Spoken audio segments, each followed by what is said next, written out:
Hello. This is made since I set up this YouTube channel. So that's kind of exciting. It's very fitting that I'm doing a little group reading for my Spirit Oracle family.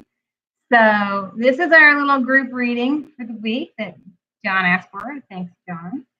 So I pulled 3 cards, one from the Wisdom of the Oracle card deck, which is one of the decks that I used last time. And the card that we got first was Happy, Happy, but we got it in reverse. And anytime a card comes in reverse, that means there's a little bit of encouragement that comes with it. It doesn't mean that there's something wrong. It means there's something that needs a little bit of attention. And the Happy, Happy card is all about not taking things quite so seriously. You know, sometimes we kind of get caught up in that day-to-day thing of making sure things are taken care of and, you know, moving through the day and getting mired in the business of the day. And the encouragement with this card really is to laugh a little. You know, just sometimes we create situations through human action, and then we try to use human action to fix them, but you can't fix something with the same way you made the problem. So with Happy, Happy in reverse, what you're being encouraged to do is to kind of calm down a little bit, step back, laugh at things a little bit, and just allow them to kind of take care of themselves. Because they will. They're going to straighten out. So when things don't go quite like you expected or like you'd hoped, don't worry about it.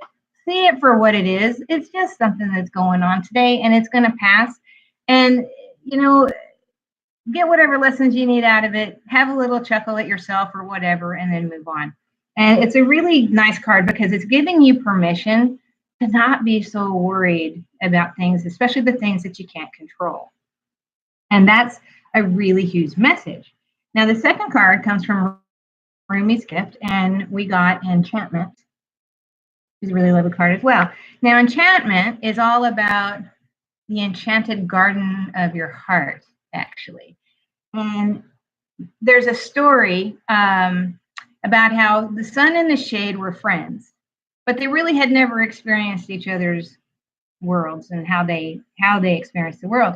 So the sun invited Shade to come into the light and see, and Shade was very excited. And so Shade shows up into the realm of light and was astonished at how bright and clear and luminous everything was and how clearly he saw everything. He was really excited and was amazed. So then he invited Sun to come into Shade and experience that. So Sun does, very excited, and goes into the world of Shade, and all of a sudden, you know, is looking around. And what Sun discovers is things are really the same. They may not look the same on the surface, and they may not feel quite the same, but in the end, a garden is still a garden, and a heart is still a heart.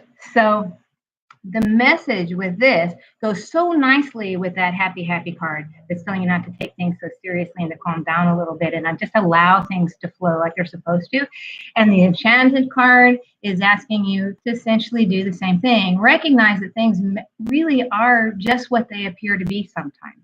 You really can take them at face value and realize that we're not so different. And those things that are kind of getting under our skin, creating frustrations or causing worry or anything really are just situations that are going to resolve themselves. And it's a lot easier to forgive someone when you understand them. It's a lot easier to get through a situation when you understand the situation. So again,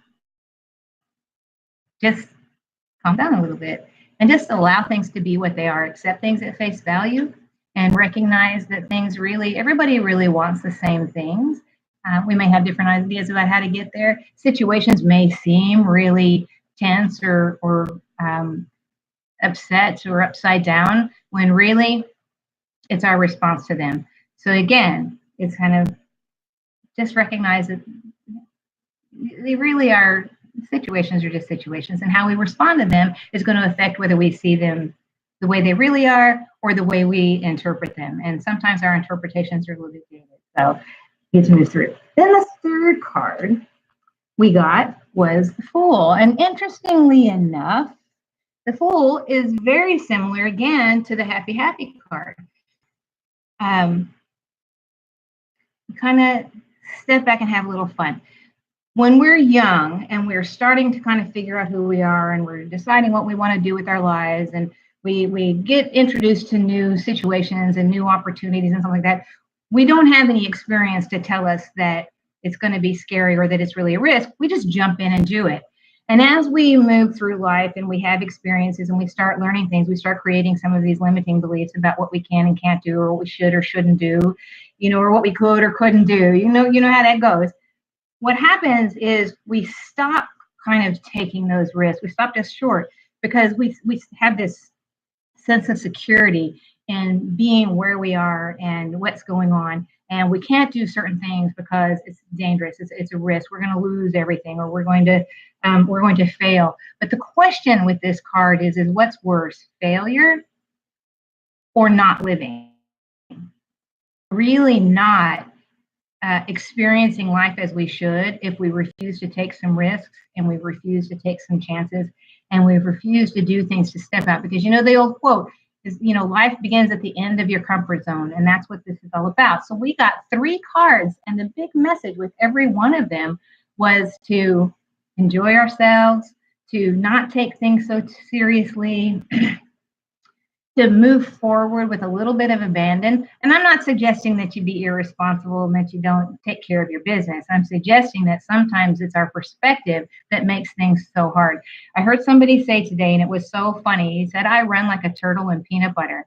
And that's kind of what life is like when we refuse to take a risk, or we refuse to try something new, or we refuse to be lived, not just survived. It was meant to be lived, not just getting through. If you want to just get by, you can, but there's so much more to actually this experience of living, and you don't want to miss it because you're living your life in fear. So I will end you with this.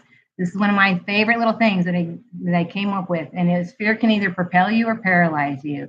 Which are you going to choose today? So that's our message for this week. Thanks for joining me on my very first YouTube video, and I will see you again.